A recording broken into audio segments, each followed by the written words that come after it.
Happy birthday. With those words, my husband smiled broadly. Mom, here's a present. My son handed me a bouquet with delight. On a sunny Saturday, at that moment when I heard their words, I was taken aback. For 5 years since our marriage, we had led ordinary yet happy days as a family. Even after my husband's work became busier, I managed childcare and household chores alone. Because I loved this family and wanted to protect the time we spent together as three, I wondered if this was the result. Why is this happening? With frustration, I made the decision to leave my husband.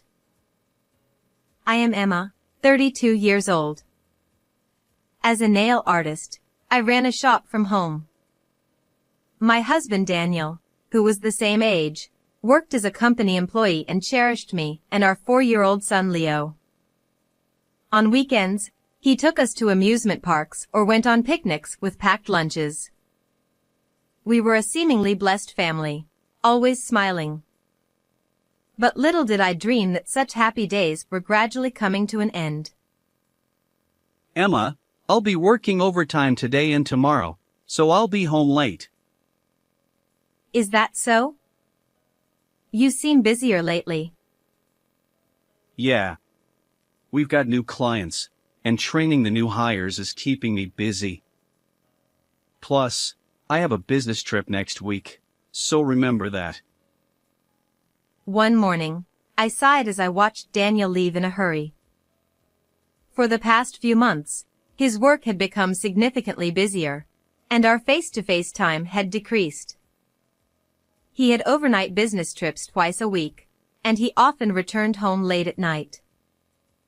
Before opening my own nail salon, I had worked in a company too, so I understood the demands of unavoidable work and busy seasons. However, since our marriage, his workload had never been this intense, and my confusion was undeniable.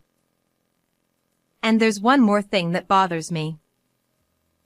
Come to think of it, I need to stop by the bank today. We need money again. I felt even more disheartened. According to Daniel, the company's policy had changed, and he no longer received reimbursement for business trips. On top of that, other out-of-pocket expenses had increased. With additional social gatherings, our spending has become quite intense lately. It's ironic that while we work to earn money, it seems to flow out in the opposite direction, leaving us dissatisfied. There's nothing we can do, right? It's part of the job, and you need to understand. After all, we're a couple supporting each other. However, when I gently raised the issue, Daniel's reaction seemed more exasperated than understanding.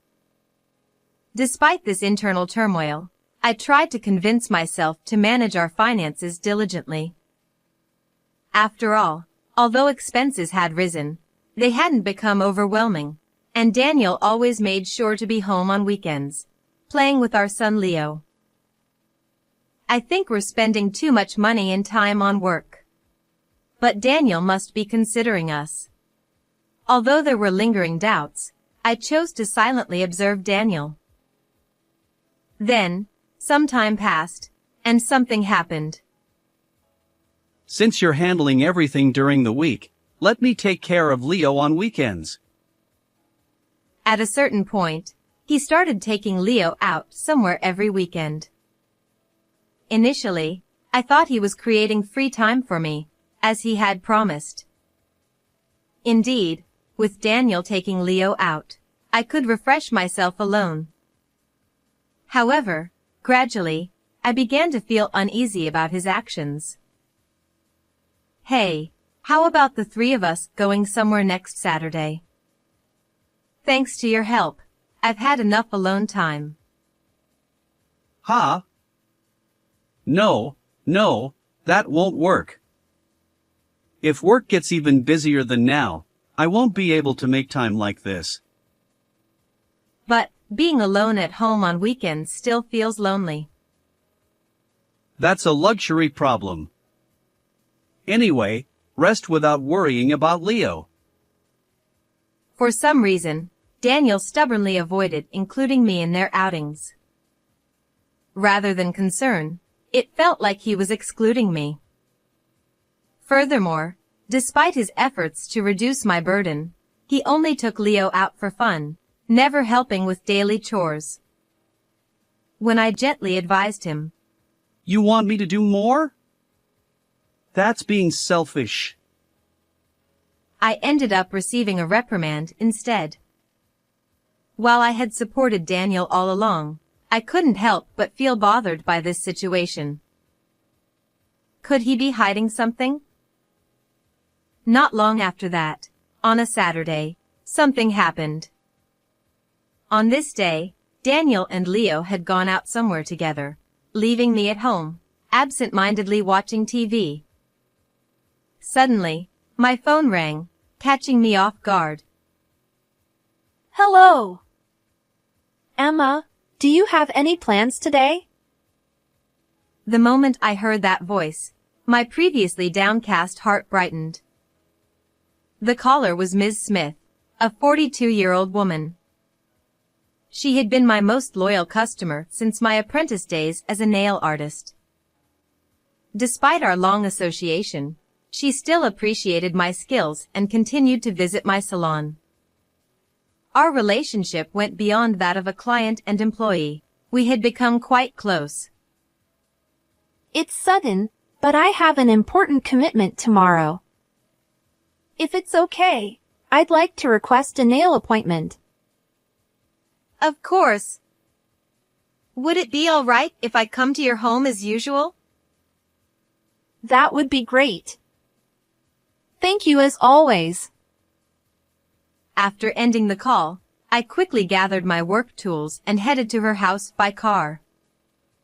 Although I primarily operated my salon from home, I occasionally provided on-site services for clients. I'm looking forward to meeting Ms. Smith. With excitement, I set off for work. However, as I stepped out of the car toward the entrance of her apartment building, an unexpected event unfolded. What is that? At that moment, I looked up toward the nearby park, drawn by cheerful voices, and witnessed an unbelievable scene. Happy birthday! Mom, here's a present.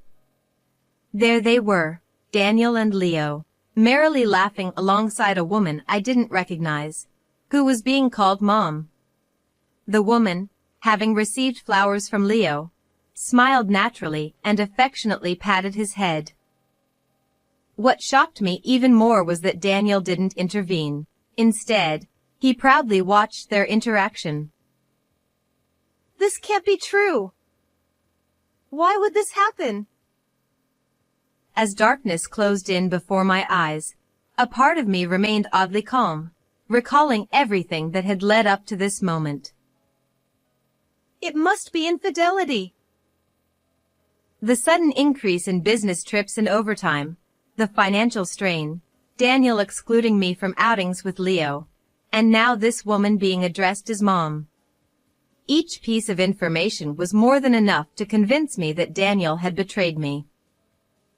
Before they noticed, I secretly captured their image in a photo and headed to Ms. Smith's apartment, my mind in turmoil. Honestly, I wasn't sure if I could perform my job effectively in this state, but I couldn't neglect such an important client. Yet, it seemed Ms. Smith knew me better than I thought. Oh. You seem a bit down. Has something happened? Although I tried to maintain composure, the moment we began the nail session, she looked at me with a concerned expression and asked. Unable to hold back, tears welled up in my eyes. Immediately after witnessing the scene, I was in turmoil, but being betrayed by Daniel, whom I loved, was still a significant shock. Tell me what's going on. Maybe I can help. With a calm voice, Ms. Smith encouraged me, and I poured out everything, forgetting about work. As she listened, her eyes widened in surprise.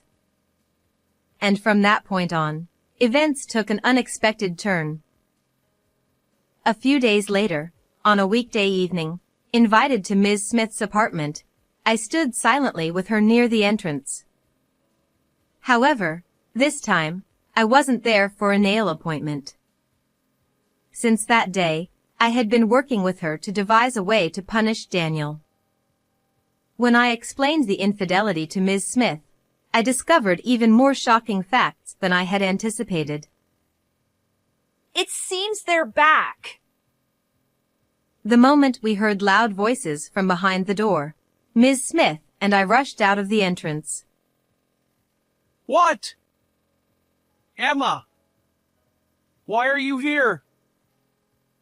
There stood Daniel, looking astonished, and the woman who had been called Mom that day.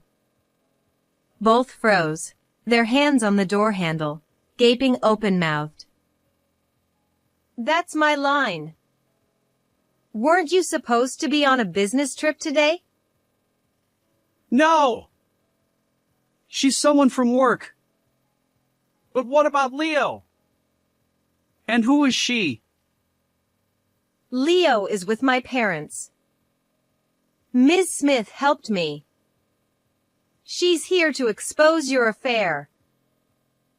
My angry voice made Daniel narrow his eyes. After confessing about witnessing the decisive scene that day, Ms. Smith hesitated for a moment and then asked about the woman's appearance. Remembering the photos I had taken, I promptly showed them to her, and she gasped. Unbelievable! That woman lives next door to me. Her name is Madison. What a twist of fate. Daniel had chosen to have an affair with none other than my loyal customer's neighbor. Following Ms. Smith's suggestion, I contacted Daniel's workplace. To verify whether the business trips were real, I learned that not only were there no trips, but he hadn't even worked overtime. Furthermore, if there had been any trips, the company reimbursed transportation expenses. This revelation confirmed that Daniel had completely betrayed me. Today, I know there's no business trip. So, with Ms. Smith's help, I waited for your return. I wanted to catch you coming home with your affair partner. As I glared at the two of them in anger, Madison, Daniel's affair partner, returned my gaze defiantly. According to Ms. Smith, Madison appears to be in her late 20s, but she seems completely unrepentant or unaware of her actions. Daniel is no different. Well, it's true there might not have been a business trip. She really is a coworker, and today, she was supposed to come to her house for a work meeting. Daniel grinned as if blaming me, as if I were the one at fault. But my patience had finally run out. Despite his busy work schedule, I had endured and believed he cared for us. But now, seeing Daniel abandon his devoted wife for another woman, I had no sympathy left. Huh? You two were making a ruckus while drunk and working?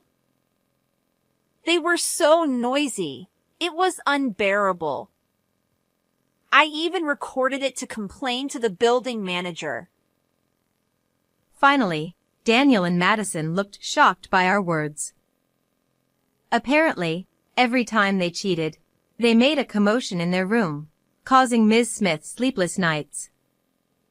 When I played the recorded audio, embarrassingly, Daniel's voice was clear. And I secretly checked your phone. They seem to have quite a lovey-dovey exchange.